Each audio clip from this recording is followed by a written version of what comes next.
In football, we got some news. Schefter just posted this. A rule change proposal. We knew this was coming. Bill, what is it? It's an anti-tush push legislation. Yeah, listen to this language of the rule change proposal from the Packers, and you tell me what play they're talking about. To prohibit an offensive player from pushing a teammate who was lined up directly behind the snapper and receives the snap immediately at the snap. So they're not trying to outlaw pushing a player forward, only when it's lined up right behind the person receiving the snap. Don't you think it would have been better if they proposed not pushing anybody from behind? They don't well, they had that was the rule that was in place before that you've cited. Yes. But I think they got rid of that because it's too hard to put into practice. Because if a player is trying to push forward and you got all these defensive players trying to push him back, how do you determine who's pushing who? I don't know.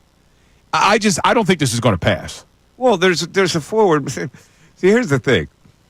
You can say there's forward progress. All right, so no matter how many defensive players try to push you back, forward progress, you're going to still be rewarded forward progress. So a universal rule where you can't aid anybody with the ball by pushing him forward, that should be the whole rule. But I think originally when that was the rule, part of the reason that they eliminated it was because it was tough to enforce. Because you didn't always know, when you're in a pile like that, you don't always know who's pushing who. Mm-hmm. But it probably would be easier to just say, hey, let's outlaw all of it. But they do this. That wasn't the only proposal of the day. See, this is all ahead of the annual league meetings that are coming up. So the Green Bay Packers proposed that, which is basically a tush-push ban.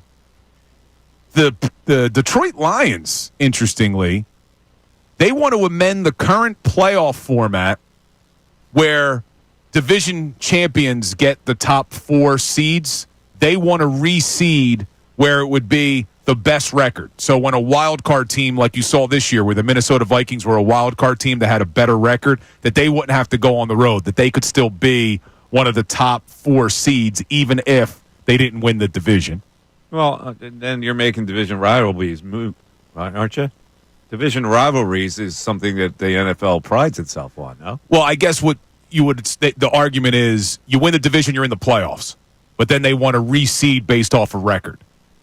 Because you get a team like the Bucks who won their division, they hosted a game even though they had a worse record. Yeah, I agree with that. All right, the Lions also proposed eliminating an automatic first down for defensive holding and illegal contact.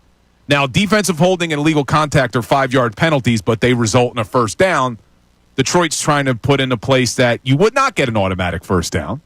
Yeah, that's going to make them more grabby. And then the Philadelphia Eagles, and this one I think makes a lot of sense, they proposed that the regular season overtime rules would align with the postseason overtime rules, where each team would get at least one possession, even if the team with the first possession scored a touchdown. I hear that. That's a good one, too. That makes sense. So the last 2 you would give a thumbs up, but you would deny the tush-push one, Bill. I don't know if I would agree with the eliminating the automatic first down for illegal contact and defensive holding. Because even though it's only a 5-yard penalty, the impact that has on the play is pretty significant. Like, if I have illegal contact, meaning I hit a receiver more than 5 yards down the field, that could prevent a 15, 20-yard play. That's why the rule's in place that it's an automatic first down. So I wouldn't agree with that. The tush-push one I also would not agree with, as you and I have gone over before. But I like the overtime one. I don't know how I feel about the reseeding. What do you think about that? You think division champs? Yeah, I think that you should reseed. I agree with that point. There's no way that a team like Tampa Bay should have hosted that game because they won their division. And you remember going way back when what was Marshawn Lynch's the earthquake run? What'd they call that? Beastquake? The Beastquake. They were a 7-9 team that year, I think, and they hosted a game. Yeah, that shouldn't happen. But also, I think the pass interference penalty should be altered. You like the college rule better? No, I don't like the college rule either because that's not punitive enough. I think that you should measure it by the amount of yards the pass goes. Like if it's a 50-yard pass, you shouldn't be able to be rewarded 50 yards down the field. You should only get half that yardage. So you would do 50% it would be of more. whatever It would it be is. more than well, depending on yard. Like if it's over 50, you get only half. If it's over 40, you get whatever. Like it would have to be more than 15, but less than spotting the ball at the 1. You know what I'm saying? I like the spot foul. Nah. I think that You these. throw a bomb, you get rewarded 50 yards for one play. It shouldn't happen that way. Yeah, but if the guy didn't do pass interference, he would catch it and you get 50 yards. Maybe not. Maybe not. Maybe the interference happens before the ball actually gets to him. You know, that's why I'm saying you shouldn't be rewarded for a 50-yard play when you haven't completed it. You have 25. That's fine. That's still a significant gain. All right, so if a 40-yard bomb's thrown into the end zone, you don't like that the ball would get spotted at the 1-yard line. In that case, it should be 20. So they would get 20 yards. Right. I think that's a good rule. Really. How many times? It's annoying when you throw a bomb and you're in your own territory and you get the ball at the 10. Well, one pass. It shouldn't happen. You haven't earned that. Yeah, but then it would incentivize, then there would be a strategy in place. No, if you're getting beat, just tackle the guy. But you're still you're losing 25 yards. You're still losing 25 yards if you do that. Still no bargain. 610-632-0975. Back after this. Fanatic Sports Update.